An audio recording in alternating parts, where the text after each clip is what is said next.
বসতে হবে বসতে হবে। স্লোগান দিলে তো কথা শুনতে পারবেন না। সবাইকে শান্ত হয়ে বসতে হবে। আর ওই যে ওইখানে কালো গেঞ্জি পরে একটা ছেলে বারে বারে সবাই মাইকে স্লোগান দিচ্ছে। স্লোগান বন্ধ করতে হবে, মাইক বন্ধ করতে হবে। আমরা স্লোগান বন্ধ করে দিই, স্লোগান বন্ধ করি। চেয়ারম্যান সাহেব চেয়ারম্যান সাহেব নির্দেশনা দিয়েছে, স্লোগান বন্ধ করেন। আপনাদের কিন্তু কে কে স্লোগান দিচ্ছেন উনি কিন্তু দেখছেন, তারা কিন্তু আইডেন্টিফাই হয়ে যাবেন। আপনারা তার বক্তব্যের চাইতে তো আপনাদের স্লোগান বেশি মূল্যবান না। আপনারা স্লোগান বন্ধ করেন।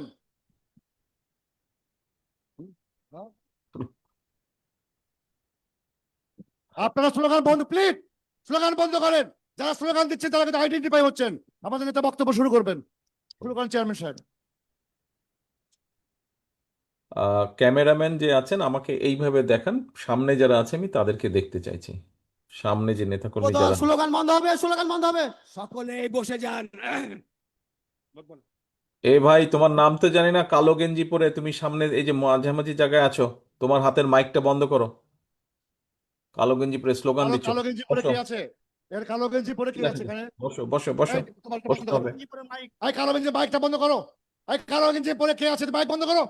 এই বাক্কাই কালো গেঞ্জি পরে, এই গামছা আচ্ছা, মাথায় কে আছে? বন্ধ করো। শাহিন শাহিন আপনিও বসেন। শাহিন শওকত আপনিও বসেন দয়া করে। বিসমিল্লাহির রহমানির রহিম। রাজশাহী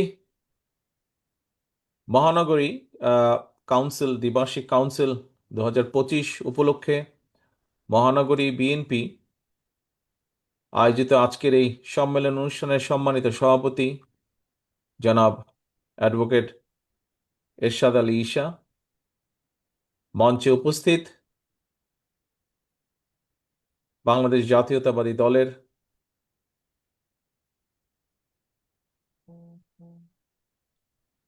সম্মানিত নেতা জনাব আব্দুল সালাম, উপস্থিত জনাব মিজানুর রহমান মিনু সহ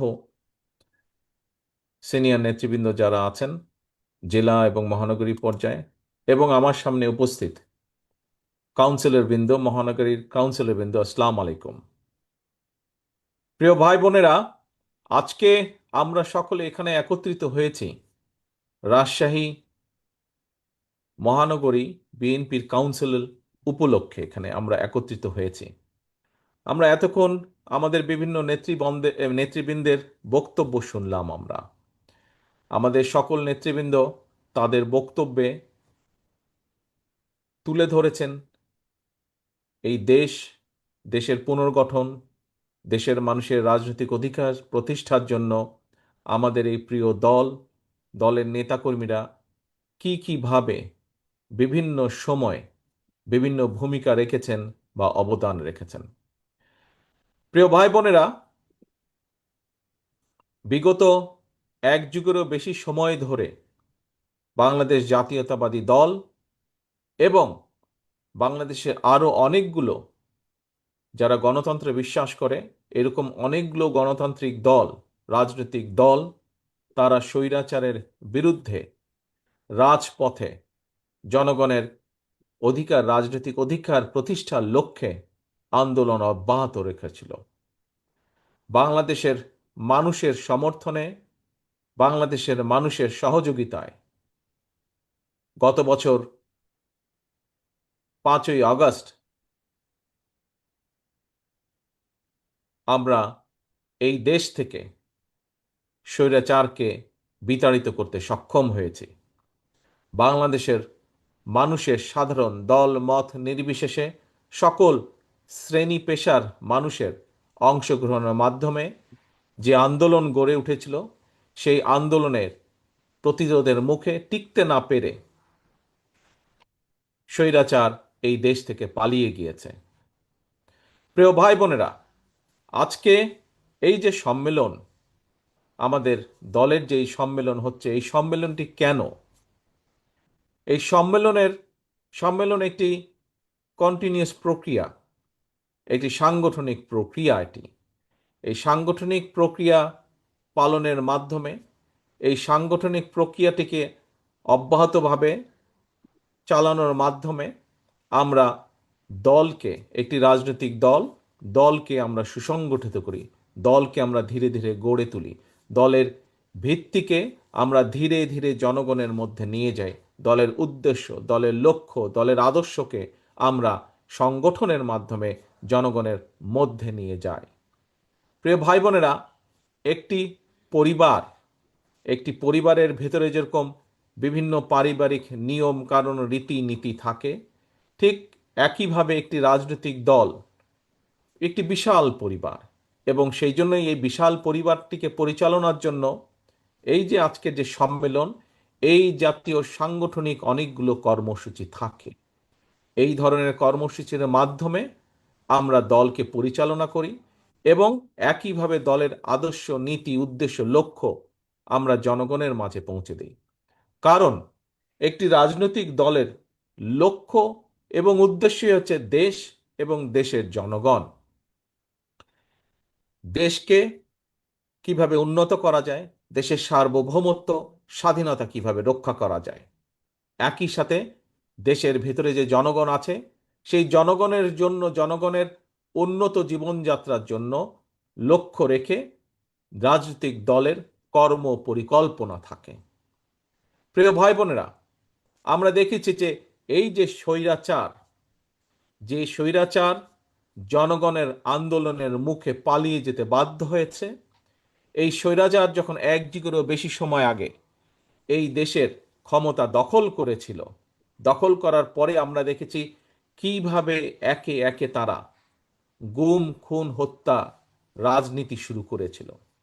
আমরা দেখেছি কিভাবে তারা যে কোনো বিরোধী মতের মানুষের বিরুদ্ধে মিথ্যা মামলার কিভাবে দিয়েছিল তারা মিথ্যা মামলা। আমি নিশ্চিত এই সম্মেলনে আজকে যারা উপস্থিত আছেন তাদের মধ্যে অধিকাংশ মানুষ স্বৈরাচারের সময় মিথ্যে মামলায় জর্জরিত হয়েছেন।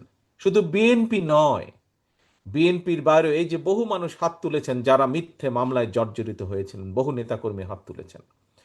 শুধু বিএনপি নয় প্রিয় ভাই বোনেরা, বিএনপির বাইরেও বহু রাজনৈতিক দল যারা আমাদের সাথে রাজপথে ছিল, আপনাদের সহকর্মী ছিল, আপনাদের পাশে ছিল, ছোট বড় যেমনই দল হোক না কেন, যেই রাজনৈতিক দলগুলো এই দেশের মানুষের অধিকার আদায়ের সোচ্চার ছিল, অধিকার আদায়ের লক্ষ্যে সোচ্চার ছিল, প্রত্যেকটি রাজনৈতিক দল যারা স্বৈরাচারের বিরুদ্ধে দাঁড়িয়েছিল প্রত্যেকের বিরুদ্ধে তারা মিথ্যে মামলা দিয়েছে। প্রত্যেকটি দলের নেতাকর্মীদেরকে তারা গুম করেছে, খুন করেছে। শুধু গুম খুন করেনি, আমরা যারা রাজনীতি করেছি, আমরা আমাদের দায়িত্ব বোধ থেকে অন্যায়ের বিরুদ্ধে প্রতিবাদ করেছি। কিন্তু আমাদের পরিবারের যারা রাজনীতি করে নাই, স্বৈরাচারের সময় আমরা দেখেছি আমাদের হাজার হাজার লক্ষ লক্ষ নেতাকর্মীর পরিবার বর্গকেও অত্যাচার করা হয়েছে, নির্যাতিত করা হয়েছে।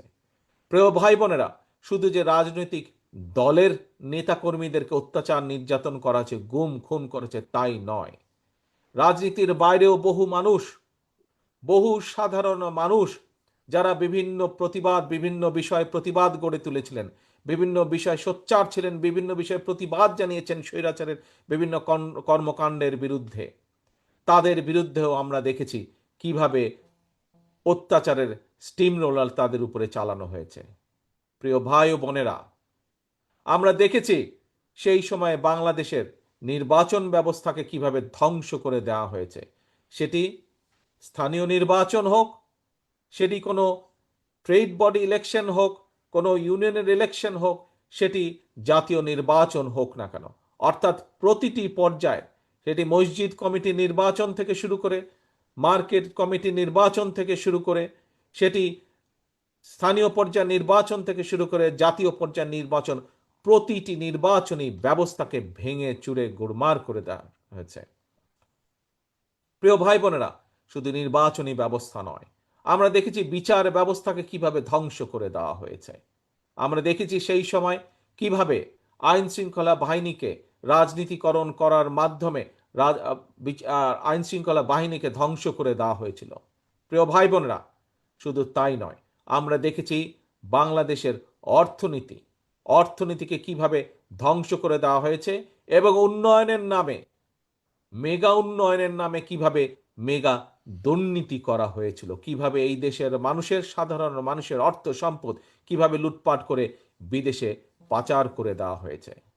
প্রিয় ভাই বোনেরা, জুলাই আগস্ট মাসে আমরা দেখেছি জনগণ যখন এই সকল রাজনৈতিক দলগুলোর আন্দোলনে শরিক হয়েছে, জনগণ যখন মা বোন থেকে শুরু করে রিক্সা চালক, সিএনজি চালক, মুদি দোকান কর্মচারী, ছোট ব্যবসায়ী, শিক্ষক, উকিল, ডাক্তার, সর্বস্তরের সর্বশ্রেণী পেশার মানুষ যখন এই রাজনৈতিক দলগুলোর দাবির প্রতি একত্রতা ঘোষণা করে আমরা দেখেছি কিভাবে রাজপথে নেমে এসেছিলেন। সেই সময় স্বৈরাচার তাদের ক্ষমতা দখল ধরে রাখার জন্য আমরা দেখেছি হাজার হাজার মানুষের উপরে গুলি করেছে। আমরা দেখেছি কিভাবে ১,৫০০-এর মাত্র ১ মাস ১.৫ মাসের ব্যবধানে আমরা দেখেছি প্রায় ১,৫০০-১,৫০০-এরও বেশি মানুষকে তারা হত্যা করেছে। আমরা দেখেছি কিভাবে ৩০,০০০-এরও বেশি মানুষকে তারা কিভাবে নির্যাতন করেছে, কিভাবে ৩০,০০০-এরও বেশি মানুষ পঙ্গুত্ব বরণ করেছে। এর মধ্যে বহু মানুষ তাদের দৃষ্টি শক্তি সারা জীবনের জন্য হারিয়ে ফেলেছে। আমরা দেখি যে এর মধ্যে বহু মানুষ, কারো পা নষ্ট হয়ে গিয়েছে, কারো হাত নষ্ট হয়ে গেছে, বিভিন্নভাবে ক্ষতিগ্রস্ত হয়েছে। প্রিয় ভাই বোনেরা, তবে বাংলাদেশের মানুষের সর্বাত্মক চেষ্টায়, সহযোগিতায় আলহামদুলিল্লাহ আল্লাহর রহমতে আমরা সফল হয়েছি। আমরা এই দেশ থেকে স্বৈরাচারকে বিতাড়িত করতে সক্ষম হয়েছি। প্রিয় ভাই বোনেরা, এখন স্বৈরাচার বিতাড়িত হয়েছে। আমরা কি চেয়েছিলাম? আমরা চেয়েছিলাম স্বৈরাচারের বিরুদ্ধে আন্দোলনের অন্যতম মূল লক্ষ্য ছিল আমাদের জনগণের রাজনৈতিক অধিকার প্রতিষ্ঠিত করা। স্বৈরাচারের বিরুদ্ধে আমাদের আন্দোলনের মূল লক্ষ্য ছিল জনগণের বাক ব্যক্তি স্বাধীনতা প্রতিষ্ঠিত করা। প্রিয় ভাই বোনেরা, আজ স্বৈরাচার বিতাড়িত হয়েছে, স্বৈরাচার পালিয়ে গেছে। জনগণের শাসন আমাদেরকে প্রতিষ্ঠিত করতে হবে, জনগণের রাজনৈতিক অধিকার আমাদেরকে প্রতিষ্ঠিত করতে হবে। সারা গণতান্ত্রিক বিশ্বে জনগণের রাজনৈতিক অধিকার প্রতিষ্ঠার মূল উপায় হলো, মূল পন্থা হলো জনগণের সরাসরি ভোট প্রয়োগের ব্যবস্থা করা। এবং সেই ভোট প্রয়োগের মাধ্যমে জনগণ নির্ধারণ করবে কে আগামী দিনে একটি নির্দিষ্ট মেয়াদ পর্যন্ত এই দেশকে পরিচালনা করবে, জনগণের উন্নয়নের জন্য কাজ করবে। প্রিয় ভাই বোনেরা, আমরা দেখছি অন্তর্বর্তীকালীন সরকার সেই পথে ধীরে ধীরে এগিয়ে যাচ্ছে। আমরা কিছুদিন আগে সরকারের পক্ষ থেকে শুনেছি, তারা ঘোষণা করেছে, সরকারের পক্ষ থেকে ঘোষণা করা হয়েছে ইনশাল্লাহ আগামী রমজানের আগে ইনশাল্লাহ দেশে জাতীয় নির্বাচন অনুষ্ঠিত হবে। প্রিয় ভাই বোনেরা, এই জাতীয় নির্বাচন অনুষ্ঠানের মাধ্যমে জনগণের অধিকারের প্রথম পদক্ষেপ বাস্তবায়িত হবে। এখন শুধু ভোট হলেই হবে না, ভোটের মাধ্যমে শুধু সরকার গঠন করলেই হবে না। প্রিয় ভাই বোনেরা, আজ আপনারা আমার সামনে যারা বিএনপির বিভিন্ন পর্যায়ের, রাজশাহী মহানগরীর বিভিন্ন পর্যায় সহ জেলার বিভিন্ন পর্যায়ের নেতা কর্মী, আপনারা যারা আমার সামনে বসে আছেন, আপনাদের মাঝে যখন আমার কথা হয়, আপনাদের বহু মানুষের সাথে যখন আমার কথা হয়, বিভিন্নভাবে যখন কথা হয়, তখন কিন্তু একটি কথা আপনাদের কাছ থেকে আমি শুনতে পাই। কি সেই কথাটি? সেই কথাটি হচ্ছে, আপনারা যখন আপনাদের গ্রামে হোক, আপনাদের পাড়ায় হোক, বিভিন্ন জায়গায় যখন আপনারা যান, সাধারণ মানুষের সাথে যখন কথা বলেন, তখন সাধারণ মানুষ আপনাদের কাছে জানতে চায় দেশের ভবিষ্যৎ কি। সাধারণ মানুষ আপনাদের কাছে জানতে চায় বিএনপি কিভাবে কি করবে আগামী দিনে। অর্থাৎ এই যে কথাগুলো আপনাদের কাছে জানতে চায়, কেন জানতে চায়? কি ভাইরা, আপনাদের কি ধারণা আছে কেন জানতে চায়? ধারণা আছে? কারণ বাংলাদেশের অধিকাংশ জনগণ বিএনপির উপরে আস্থা রাখতে চায়, এবং যেহেতু আপনি একজন বিএনপির নেতা বা বিএনপির কর্মী, সেই জন্য তারা আপনাদের কাছে জানতে চায় দেশ এবং দেশের জনগণের ভবিষ্যৎ কি হবে। প্রিয় ভাই বোনেরা, একটু আগে আমি বলেছি স্বৈরাচার বিতাড়িত হয়েছে, জনগণের রাজনৈতিক অধিকার ধীরে ধীরে প্রতিষ্ঠার দিকে এগিয়ে যাচ্ছে। আগামী নির্বাচনের মাধ্যমে জনগণের রাজনৈতিক অধিকার প্রতিষ্ঠার প্রথম পদক্ষেপ ইনশাল্লাহ বাস্তবায়িত হবে। কিন্তু সেখানে থেমে থাকলে তো চলবে না আমাদের। ইনশাল্লাহ আমরা দৃঢ়ভাবে বিশ্বাস করি, আগামী নির্বাচনে ইনশাল্লাহ দেশের অধিকাংশ জনগণের সমর্থন ধানের শীষ তথা বিএনপি পাবে। এবং ধানের শীষ এবং বিএনপি পাবার পরে আমাদের সামনে অনেকগুলো চ্যালেঞ্জ আছে। প্রিয় ভাই বোনেরা, বক্তব্যের শুরুতে আমি যেমন বলেছিলাম যে আমরা এই যে আজকে সম্মেলন করছি, কেন করছি? আমরা সম্মেলন করছি, এই সম্মেলনের মাধ্যমে আমরা নেতাকর্মীকে দায়িত্ব দিব, তারা সুন্দরভাবে দলকে আরো শক্তিশালীভাবে যেভাবে গড়ে তুলবেন, তারা দলের নীতি আদর্শকে নিয়ে যাবেন জনগণের কাছে। প্রিয় ভাই বোনেরা, ঠিক আগামী নির্বাচনে ইনশাল্লাহ জনগণের সমর্থনে সরকার গঠনে আমরা সক্ষম হলে আমাদেরকে এই দেশকে গড়তে হবে। একটু আগেই আমি বলেছি, স্বৈরাচার এই দেশের শিক্ষা ব্যবস্থাকে ধ্বংস করে দিয়েছে, স্বৈরাচার এই দেশের বিচার ব্যবস্থাকে ধ্বংস করে দিয়েছে, আইন শৃঙ্খলা বাহিনীকে ধ্বংস করে দিয়েছে, অর্থনৈতিক ব্যবস্থাকে ধ্বংস করে দিয়েছে, স্বাস্থ্য ব্যবস্থাকে ধ্বংস করে দিয়েছে। প্রত্যেকটি ব্যবস্থাকে তারা ধ্বংস করে দিয়েছিল তাদের নিজেদের স্বার্থে। আজকে তাই আমাদেরকে ইনশাল্লাহ আগামী নির্বাচনে আমরা সরকার জনগণের সমর্থন নিয়ে ইনশাল্লাহ সরকার গঠনে সক্ষম হলে পরে আমাদেরকে এই চ্যালেঞ্জগুলো মোকাবেলা করতে হবে। অনেকগুলো চ্যালেঞ্জ আছে সামনে। এই দেশের যারা যুবক, যারা বেকার, তাদের কর্মসংস্থানের ব্যবস্থা করতে হবে। যুবকদেরকে হয় আমাদের ট্রেনিং দিতে হবে, দক্ষ করে গড়ে তুলতে হবে। দক্ষ করে গড়ে তোলার মাধ্যমে তাদের কর্মসংস্থান দেশে এবং বিদেশে করতে হবে। প্রিয় ভাই বোনেরা, স্বৈরাচার শিক্ষা ব্যবস্থাকে ধ্বংস করে দিয়ে গেছে। আমাদেরকে এই শিক্ষা ব্যবস্থাকে ঢেলে সাজাতে হবে। আমাদেরকে প্রাথমিক পর্যায় থেকে শুরু করে স্কুল কলেজ পর্যায় পর্যন্ত আমাদেরকে ভালো শিক্ষক নিয়োগ করতে হবে, নতুন শিক্ষক নিয়োগ করতে হবে। এর মাধ্যমে যেমন কর্মসংস্থানের ব্যবস্থা করতে হবে, একইভাবে শিক্ষার আলো পৌঁছে দিতে হবে আমাদের শিক্ষার্থীদের কাছে। কারণ এই শিক্ষার্থী তারাই হচ্ছে আমাদের ভবিষ্যৎ বাংলাদেশ, আমাদের ভবিষ্যৎকে গড়ে তুলতে হবে। প্রিয় ভাই বোনেরা, আমাদের স্বাস্থ্য ব্যবস্থা ভেঙে ফেলেছে একদম। আমরা দেখেছি স্বৈরাচারের সময় যাদের পক্ষে সম্ভব হয়েছে, স্বৈরাচার এমনভাবে স্বাস্থ্য ব্যবস্থাটাকে সাজিয়েছিল যাতে করে মানুষ বাধ্য হয় পার্শ্ববর্তী একটি দেশে গিয়ে স্বাস্থ্য সেবা নেবার জন্য। এই দেশের ডাক্তার নার্সদের, এই দেশের চিকিৎসা কেন্দ্র হসপিটালগুলোর ব্যবস্থাগুলো একদম ধ্বংস করে দিল। ইচ্ছা করে তারা পাঠিয়ে দিত ভিন্ন একটি দেশে, পার্শ্ববর্তী দেশে। এবং আমাদের যেরকম ধ্বংস করে দিয়েছে চিকিৎসা ব্যবস্থা, একইভাবে বৈদেশিক মুদ্রাগুলাও চলে যেত, চিকিৎসার নাম করে বৈদেশিক মুদ্রা চলে যেত। প্রিয় ভাই বোনেরা, এই ব্যবস্থার পরিবর্তন করতে হবে। আমাদের নিজেদের ডাক্তার গড়ে তুলতে হবে, নিজেদের নার্স গড়ে তুলতে হবে। আমাদেরকে আমাদের হাসপাতালগুলোকে এমনভাবে ধীরে ধীরে গড়ে তুলতে হবে যাতে বাংলাদেশের মানুষ, সেটি ধনী হোক গরিব হোক, যেই মানুষই হোক না কেন, সঠিকভাবে এই দেশের হাসপাতালগুলোতেই যেন মানুষ চিকিৎসা পায়। প্রিয় ভাই বোনেরা, বাংলাদেশ একটি কৃষি প্রধান দেশ। এই রাজশাহী মহানগরী বা এই রাজশাহী জেলা, এই রাজশাহী বিভাগ, আমরা দেখেছি কিভাবে ফারাক্কার কারণে আজ পদ্মা নদী শুকিয়ে যাচ্ছে। আমরা দেখতে পাচ্ছি কিভাবে একসময় সুজলা সুফলা সবুজের ছায়া ছিল, সেখানে এই পানির অভাবে কিভাবে, পদ্মা নদীর পানির অভাবে কিভাবে চারিদিকে মরুভূমি হয়ে যাচ্ছে ধীরে ধীরে। প্রিয় ভাই বোনেরা, আমাদেরকে চেষ্টা করতে হবে। আমরা আন্তর্জাতিক আদালতে যাব দরকার হলে, আমরা জাতিসংঘে যাব দরকার হলে, আমাদের পানির হিস্যা বের করে নিয়ে আসতে হবে। আবার আমাদেরকে পদ্মা নদীতে পানির ব্যবস্থা করতে হবে। আমাদেরকে খালগুলো খনন করতে হবে যাতে শুকনো মৌসুমে যদি আবার পানি নিয়ে আমরা পানির ব্যবস্থা করি এবং আবার যদি পানি নিয়ে তারা ঝামেলা করে, তাহলে যাতে আমাদের খালগুলো পানি ধরে রাখতে পারে আমাদের কৃষকদের জন্য, আমাদের মানুষের ব্যবহারের জন্য সার্বিকভাবে পানির ব্যবস্থা আমাদেরকে করতে হবে। কাজে প্রিয় ভাই বোনেরা, সামনে অনেক কাজ, সামনে অনেক চ্যালেঞ্জ। এই চ্যালেঞ্জগুলো আমাদেরকে নিতে হবে।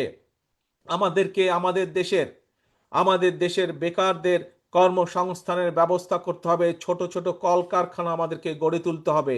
এই কলকারখানা গড়ে তোলার মাধ্যমে এই কলকারখানায় যেসব দ্রব্য উৎপাদিত হবে সেগুলো একদিকে দেশের মানুষের ব্যবহারের জন্য, আবার একই সাথে আমাদেরকে বিদেশেও রফতানি করতে হবে। প্রিয় ভাই বোনেরা, প্রিয় ভাই বোনেরা, আমাদের সামনে চ্যালেঞ্জ আছে। আজ বহু মানুষ বিভিন্ন সমস্যার কারণে বিচারালয়ে যেতে হয়, বিভিন্ন পর্যায়ের বিচার ব্যবস্থার কাছে বহু মানুষকে যেতে হয়, সেটি জমির সমস্যা হোক, বিভিন্ন বিষয় সমস্যা হোক, পারিবারিক হোক, সামাজিক হোক, বিভিন্ন ব্যবসা। কিন্তু আমরা দেখছি কিভাবে বিচার ব্যবস্থার জটিলতার কারণে, দীর্ঘসূত্রিতার কারণে বছরের পর বছর সাধারণ মানুষকে কোর্টের বারান্দায় ঘুরতে হয়। আমাদেরকে এই ব্যবস্থার পরিবর্তন করতে হবে, যাতে করে মানুষ দ্রুত বিচার ব্যবস্থা পায়, দ্রুত বিচার পায়, দ্রুত সুরাহা করতে পারে তার সমস্যার সমাধান। প্রিয় ভাই বোনেরা, আপনাদের সামনে আমি এরকম কতগুলো চ্যালেঞ্জের কথা আজ তুলে ধরেছি। এরকম আরো বহু চ্যালেঞ্জ আছে আমাদের। এই চ্যালেঞ্জগুলো আমাদেরকে মোকাবেলা করতে হবে। কৃষির চ্যালেঞ্জ আছে, কৃষকদেরকে সঠিক সময় বীজের ব্যবস্থা করতে হবে, কৃষকদেরকে সঠিক সময়ে আমাদের সার পৌঁছাতে হবে, কৃষি উৎপাদন আমাদেরকে বাড়াতে হবে। আবার একই সাথে খেয়াল রাখতে হবে মানুষ যাতে স্বল্প মূল্যে কৃষি পণ্য পায়, কিন্তু একই সাথে আবার কৃষকও যাতে তার উৎপাদিত দ্রব্যের সঠিক মূল্য পায়। ভাই বোনেরা, বিগত এক যুগ ধরে স্বৈরাচারের শাসন আমলে এই দেশকে ধ্বংস করে দেওয়া হয়েছে। আপনারা যখন মানুষের কাছে যান, মানুষ এই জন্যই আপনাদের কাছে জানতে চায়, কারণ মানুষ বিশ্বাস করে যে একমাত্র বাংলাদেশ জাতীয়তাবাদী দল, একমাত্র আপনাদের প্রিয় দল বিএনপির পক্ষেই সম্ভব ধীরে ধীরে এই দেশকে আবার গড়ে তোলা। এখানে অনেক মুরব্বী উপস্থিত আছেন, বহু মুরব্বী এখানে উপস্থিত আছেন। মুরব্বীদের নিশ্চয়ই খেয়াল আছে, আমরা দেখছিলাম স্বাধীনতার পরে যারা দেশ শাসনে এসেছিল, ক্ষমতায় এসেছিল, আমরা দেখেছি ৭৪ সালে কিভাবে দুর্ভিক্ষে ছেয়ে গেছিল, ৭৫ সালে কিভাবে দুর্ভিক্ষে ছেয়ে গেছিল। কিন্তু পরবর্তীতে আমরা দেখেছি শহীদ জিয়ার আমলে কিভাবে আবার খাদ্য উৎপাদন বৃদ্ধি করার মাধ্যমে দুর্ভিক্ষকে দূর করে আমরা বিদেশে খাদ্য রফতানি করেছিলাম। প্রিয় ভাই বোনেরা, বাংলাদেশ একটি সম্ভাবনাময় দেশ, শুধু প্রয়োজন সঠিকভাবে পরিচালনা করা। আসুন, এই কাজ বিএনপি করে দেখিয়েছে অতীতে। ইনশাল্লাহ আমরা দেখেছি কিভাবে দেশনেত্রী খালেদা জিয়ার সময় বিভিন্ন পদক্ষেপ গ্রহণ করা হয়েছিল, কিভাবে দেশের শিক্ষার্থীদের, বিশেষ করে মেয়েদের শিক্ষা ব্যবস্থা কিভাবে বিনামূল্যে করে দেওয়া হয়েছিল। এরকম অনেকগুলো ভালো ভালো পদক্ষেপ নেওয়া হয়েছিল। ভাই বোনেরা, আসুন, আজ দেশের মানুষ আপনাদের দিকে, আজকে দেশের মানুষ তাকিয়ে আছে।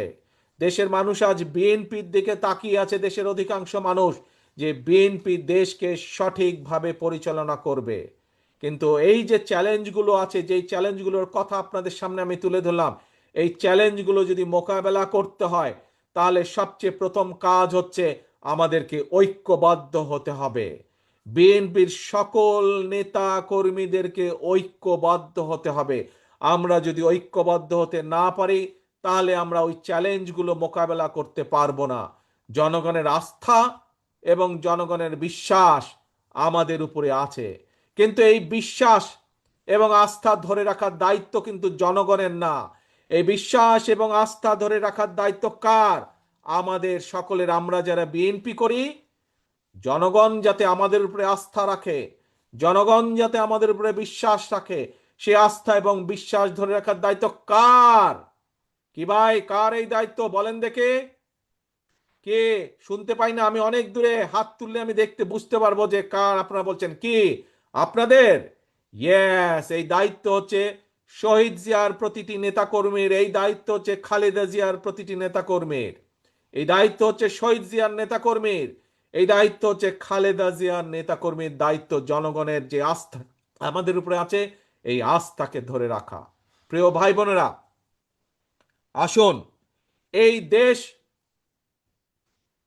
আমাদের সকলের, এই দেশ বাংলাদেশের ২০ কোটি মানুষের দেশ। শহীদ জিয়া স্বাধীনতা ঘোষণার মাধ্যমে এই দেশের কে মুক্ত করার, এই দেশকে স্বাধীন করার যুদ্ধ ঘোষণা করেছিলেন। পরবর্তীতে 90-এ স্বৈরাচারের বিরুদ্ধে আন্দোলন করে স্বৈরাচার মুক্ত করেছিলেন এই দেশ দেশনেত্রী খালেদা জিয়া। কাজেই সেই দলের নেতা এবং কর্মী হিসাবে আজ আপনাদের উপরে পবিত্র দায়িত্ব, সামনের দিনে এই দেশকে এগিয়ে নিয়ে যাওয়া, দেশকে পুনর্গঠন করার জন্য। প্রিয় ভাই বোনেরা, আপনাদের নিশ্চয়ই মনে আছে সকলের, প্রায় 2 বছর আগে স্বৈরাচারের সময় আমরা বাংলাদেশের মানুষের সামনে 31টি দফা উপস্থাপন করেছিলাম, যেগুলো রাষ্ট্র মেরামত দফা হিসাবে পরিচিতি লাভ করেছিল। সেই 31 দফার মধ্যে আমরা বিভিন্ন সংস্কার কর্মসূচি দিয়েছিলাম। আমরা দেখেছি বর্তমান অন্তর্বর্তীকালীন সরকার একটি সংস্কার কমিশন গঠন করেছে, কিন্তু নিশ্চয়ই আপনারা পত্রপত্রিকায় দেখেছেন যে বিভিন্ন রাজনৈতিক দলকে নিয়ে যে সংস্কার কমিশনে আলাপ আলোচনা হয়েছে, যত সংস্কার আলাপ আলোচনা হয়েছে তার অধিকাংশ সংস্কার বিএনপি 2.5 বছর আগেই জাতির সামনে ঘোষণা করেছিল। আজ অনেকে সংস্কার নিয়ে করছে, কথা বলছে, কিন্তু এই সকল সংস্কারের কথা আমরা আগেই বলেছি, কারণ আমরা বিশ্বাস করি যে এই দেশকে যদি সামনে এগিয়ে নিতে হয়, এই দেশের মানুষের জীবন ব্যবস্থার যদি উন্নতি করতে হয়, তাহলে কতগুলো ব্যাপারে রাষ্ট্রের সংস্কার করতে হবে। এবং সেই জন্যই আমরা অন্য কেউ চিন্তা করার আগে বিএনপি আপনাদের দলই দেশের সামনে, দেশের মানুষের সামনে সর্বপ্রথম প্রায় 2.5 বছর আগে সংস্কার প্রস্তাব উপস্থাপন করেছি আমরা। প্রিয় ভাই বোনেরা, আসুন আজকে আমরা স্বৈরাচারকে আমরা বিদায় করেছি, বিতাড়িত করেছি। আমরা দেশের মানুষের সামনে সংস্কার প্রস্তাব দিয়েছি দেশকে পুনর্গঠন করার জন্য, দেশকে এগিয়ে নিয়ে যাওয়ার জন্য, দেশের মানুষের জীবন ব্যবস্থা ভালো করার জন্য। আমাদের পরবর্তী পদক্ষেপ, আমরা আমাদের পলিসি দিয়েছি, আমরা আমাদের পরিকল্পনা দেশের মানুষের সামনে উপস্থাপন করেছি। এখন আমাদের পরবর্তী পদক্ষেপ জনগণের আস্থা অর্জন করার মাধ্যমে, জনগণের বিশ্বাস অর্জন করার মাধ্যমে আমাদের এই 31 দফা বাস্তবায়ন করা। এই যে 31 দফার মধ্যে আপনাদের সামনে যে কিছুক্ষণ আগে কিছু চ্যালেঞ্জের কথা বললাম, বেকারদের কর্মসংস্থান, স্বাস্থ্য ব্যবস্থা, কৃষি ব্যবস্থা, শিল্পের উন্নয়ন, বিচার ব্যবস্থা, এই যে নদী খনন, খাল খনন, এই যে আপনাদের সামনে আমি চ্যালেঞ্জগুলোর কথা বললাম, এই চ্যালেঞ্জগুলো আমাদেরকে মোকাবেলা করতে হবে, তা না হলে দেশ পিছিয়ে যাবে, দেশের মানুষ আরো কষ্ট পাবে। কাজেই দেশের মানুষের এই কষ্ট লাঘব করতে হলে, দেশকে সামনে এগিয়ে নিয়ে যেতে হলে, জনগণের আস্থা অর্জন করার মাধ্যমে আমাদেরকে এই চ্যালেঞ্জগুলো মোকাবেলা করতে হবে। এবং তার জন্য দরকার আমাদের সকলকে ঐক্যবদ্ধ হওয়া, তার জন্য দরকার আমাদের নিজেদেরকে ডিসিপ্লিন হওয়া, আমাদেরকে ডিসিপ্লিন হওয়া দরকার, আমাদেরকে ঐক্যবদ্ধ হওয়া দরকার। আজকের এই কাউন্সিলের মাধ্যমে আমার প্রত্যাশা থাকবে রাজশাহী মহানগরীর প্রত্যেকটি নেতাকর্মীর কাছে আমার প্রত্যাশা থাকবে, আজকের এই কাউন্সিলের মাধ্যমে আমরা শপথ গ্রহণ করব যে আমরা সকলে ইনশাল্লাহ ঐক্যবদ্ধ থাকব, এক, এবং আগামী দিনে জনগণের আস্থা অর্জনের মাধ্যমে আমরা দেশকে পুনর্গঠনের কাজে হাত দেব। এটা হচ্ছে 2। কি হলো তাহলে? আজকে আমরা 2টি শপথ নিচ্ছি। এক, এই কাউন্সিলের মাধ্যমে প্রিয় ভাই বোনেরা, আমরা সকল পর্যায়ের নেতাকর্মী, আমরা রাজশাহী মহানগরের সকল পর্যায়ের নেতাকর্মী ইনশাল্লাহ আমরা সকলে ঐক্যবদ্ধ থাকব। আজকের এই কাউন্সিলের মাধ্যমে আমরা প্রথম প্রতিজ্ঞা করছি, ঠিক আছে? কি প্রতিজ্ঞা করলাম আমরা? ইনশাল্লাহ আমরা প্রতিজ্ঞা করছি সকল নেতাকর্মী আমরা রাজশাহী মহানগরে ঐক্যবদ্ধ থাকব। 2, কেন ঐক্যবদ্ধ থাকব? ঐক্যবদ্ধ আমরা এজন্যই থাকব যে দেশের মানুষ বিএনপির উপরে আস্থা রাখে, বিশ্বাস করে। তাদের সেই আস্থা এবং বিশ্বাসের মূল্যায়ন করতে হবে আমাদেরকে সেই আস্থা এবং বিশ্বাসকে মূল্যায়িত করতে হবে। এবং মূল্যায়ন করার একটি উপায় হচ্ছে দেশকে পুনর্গঠন করা। দেশকে পুনর্গঠনের মাধ্যমেই আমরা জনগণের আস্থা ধরে রাখবো। কাজে আসুন, প্রতিজ্ঞা 2টি, 1, ঐক্যবদ্ধ থাকা, 2, আগামী দিনে ইনশাল্লাহ জনগণের আস্থা অর্জনের মাধ্যমে দেশ আমরা পুনর্গঠন করব। যে চ্যালেঞ্জ আছে সেই চ্যালেঞ্জগুলো আমরা মোকাবেলা করে দেশকে সামনে এগিয়ে নিয়ে যাব। প্রিয় ভাই বোনেরা, আজকে তাহলে এই প্রত্যাশা রেখে আজকে এবং আজকের এই সম্মেলনের সফলতা কামনা করে আপনাদের কাছ থেকে বিদায় নিচ্ছি। ইনশাল্লাহ অতি শীঘ্র আপনাদের সামনে সামনাসামনি সরাসরি দেখা হবে ইনশাল্লাহ। সকলে ভালো থাকবেন, সকলে সুস্থ থাকবেন। আল্লাহ হাফেজ। বাংলাদেশ জিন্দাবাদ। বাংলাদেশ জাতীয়তাবাদী দল জিন্দাবাদ।